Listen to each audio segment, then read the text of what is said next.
David, did Nathan tell David? You read it, the story.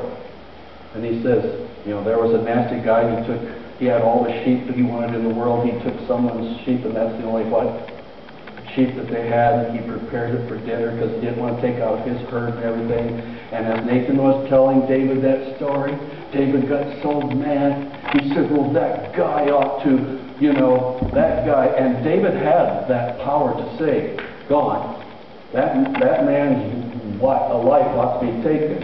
And what's the crowning part of the parable that Nathan was telling David? You're the man. You're the man. Ah, what a story. Now, all that story, remember the context of the Old Testament culture of the day.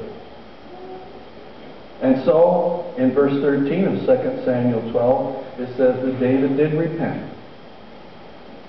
And his sin was forgiven him, but the consequences of the sin lasted what? All through the remaining years of his being king. The consequences of those mistakes. And by the way, who was the biggest mistake there? Who made the biggest mistake? Don't put it on Bathsheba. When the king says come, what do? You come. Now I have a narrative that I cannot read from the pulpit, but if you want a narrative on the viewpoint of the way Bathsheba looked at this situation and her emotions, talk to me later and I'll give you a copy of that. Because you need to understand. By the way, we were supposed to be talking about Bathsheba today, weren't we? And who have we been talking about? David. There you go. That is the story. Because the woman was what? Insignificant. Bathsheba sort of plays in the background.